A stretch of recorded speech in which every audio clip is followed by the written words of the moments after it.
السلام علیکم ورحمۃ اللہ وبرکاتہ۔ سم امپورٹنٹ اسٹرکچرز، کچھ اہم تعبیرات۔ آج سے ہم سم امپورٹنٹ اسٹرکچرز یعنی کچھ اہم اور ضروری بہت ہی مفید تعبیرات پڑھیں گے اور ان کا استعمال کیسے کرتے ہیں یہ بھی جانیں گے۔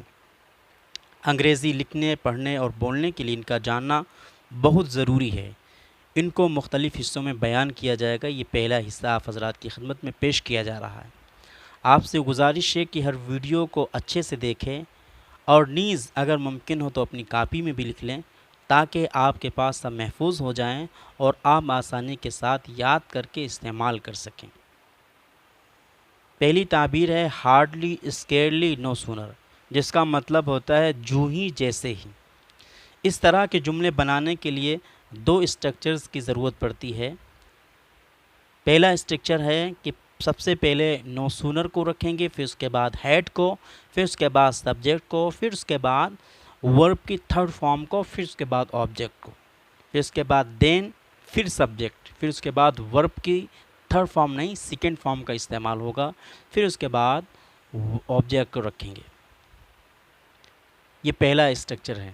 دوسرا اسٹرکچر یہ ہے کہ ہارڈلی اسکیئرلی ان دونوں میں سے کسی کو پہلے رکھیں گے، پھر اس کے بعد ہیڈ، پھر اس کے بعد سبجیکٹ، پھر اس کے بعد ورب کی تیسری شکل، پھر اس کے بعد آبجیکٹ، پھر اس کے بعد وین، پھر اس کے بعد سبجیکٹ، پھر اس کے بعد ورب کی دوسری شکل، پھر اس کے بعد آبجیکٹ۔ ان دونوں اسٹرکچر میں پہلے والے اسٹرکچر میں دین کا استعمال ہے اور دوسرے والے اسٹرکچر میں وین کا استعمال ہے۔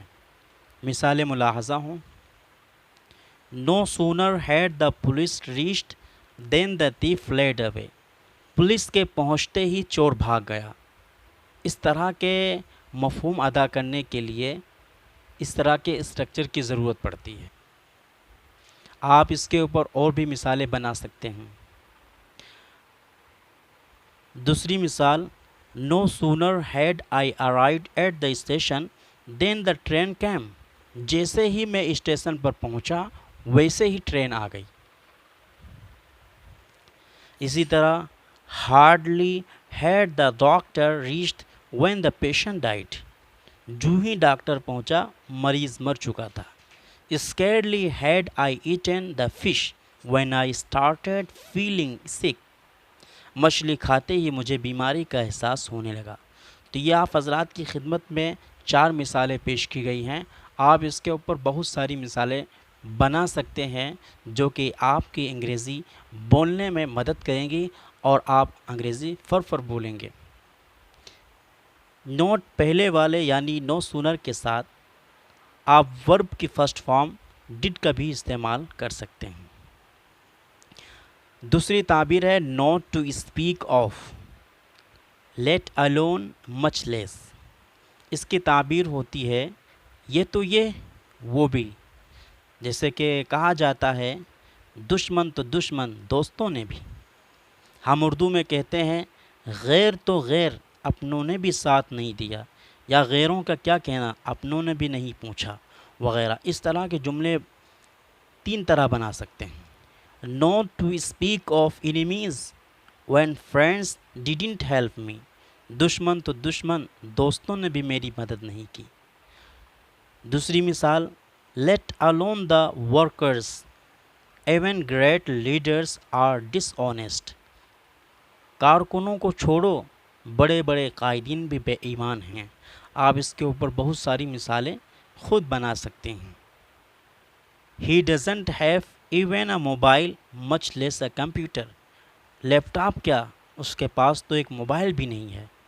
He doesn't have even a mobile much less computer. Laptop کیا، اس کے پاس تو ایک موبائل بھی نہیں ہے۔ مچ مور اس کا مطلب ہوتا ہے یہ تو یہ اس کو بھی، اپنے تو اپنے غیروں کو بھی۔ جب پچھلے جملے کا الٹا کہنا ہو کہ دوست تو دوست میں تو دشمنوں کی بھی مدد کرتا ہوں وغیرہ، اس طرح کا جملہ اگر بنانا ہو تو پھر مچ مور کا استعمال ہوتا ہے۔ آپ حضرات کی خدمت میں مثال پیش ہے تاکہ آپ اپنے طور پر دیگر مثالیں بنا سکیں۔ I help even enemies much more friends. دوستوں کا کیا کہنا، میں تو دشمنوں کی بھی مدد کرتا ہوں. I don't oppress even animal much more human. انسان تو انسان، میں جانوروں پر بھی ظلم نہیں کرتا. چوتھی تعبیر ہے so enough to، جس کا مطلب اتنا کہ. ہم اردو میں بولتے ہیں کہ وہ اتنا مالدار ہے کہ ایک جہاز خرید سکتا ہے. وہ اتنی محنت کرتا ہے کہ امتحان میں کامیاب ہو جائے گا، وغیرہ وغیرہ. ایسے جملے بنانے کے لیے 3 الفاظ کا مختلف انداز میں استعمال کرتے ہیں. ٹو، انف، سو. ان کے استعمال کے کچھ قواعد ہیں، ہر ایک کو ترتیب وار بیان کیا جا رہا ہے. نمبر 1، اس کا اسٹرکچر یہ ہے. سب سے پہلے انف، پھر اس کے بعد ناؤن کو رکھیں گے، پھر اس کے بعد ٹو، پھر اس کے بعد دیٹ. مثال آپ کے سامنے ہے. I have enough money that I can buy a plane. میرے پاس اتنا پیسہ ہے کہ میں ایک جہاز خرید سکتا ہوں. دوسری مثال، he doesn't have enough ability to pass the exam. اس کے پاس اتنی صلاحیت نہیں کہ وہ امتحان میں پاس ہو سکے.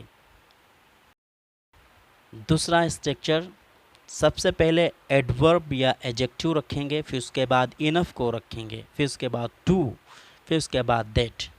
مثال آپ کے سامنے ہے. He is rich enough that he can buy a new car. وہ اتنا مالدار ہے کہ ایک نئی گاڑی خرید سکتا ہے. He works hard enough to get success. وہ اتنی محنت کرتا ہے کہ کامیاب ہو سکتا ہے. تیسرا اسٹرکچر ہے، سب سے پہلے سو، پھر اس کے بعد ایجیکٹیو یا ایڈورب. ان دونوں میں سے کسی رکھیں گے، پھر اس کے بعد دیٹ. مثال آپ کے سامنے. He works so hard that he can get success. وہ اتنی محنت کرتا ہے کہ کامیاب ہو سکتا ہے. So riches he that he can buy new motorcycle. وہ اتنا مالدار ہے کہ ایک نئی موٹر سائیکل خرید سکتا ہے. He runs so slowly that he can't reach there. وہ اتنا دھیرے دوڑتا ہے کہ وہاں نہیں پہنچ سکتا. نمبر 4، سب سے پہلے ٹو، پھر اس کے بعد ایجیکٹیو یا ایڈورب میں سے کسی کو رکھیں گے، پھر اس کے بعد ٹو. مثال آپ کے سامنے ہے. I am too tired to walk a step now. میں اتنا تھک گیا ہوں کہ اب ایک قدم بھی نہیں چل سکتا. اسی طرح she is too proud to learn anything. وہ اتنی گھمنڈی ہے کہ کچھ بھی نہیں سیکھ سکتی. He runs too slowly to reach there. وہ اتنا دھیرے دوڑتا ہے کہ وہاں نہیں پہنچ سکتا. یاد رہے، ٹو ایسی جگہ نفی کا معنی دیتا ہے، یعنی کہ نہیں ہو، کر سکتا. اس میں الگ سے نوٹ نہیں لگتا ہے. تو آج کے لیے آپ حضرات کی خدمت میں اتنا ہی کافی ہے. آپ ان کو کاپی پر لکھ لیں اور ان کی پریکٹس کریں. انشاءاللہ آپ کی انگریزی اچھی ہو جائے گی. جزاک اللہ خیر و احسن الجزا. السلام علیکم ورحمۃ اللہ وبرکاتہ.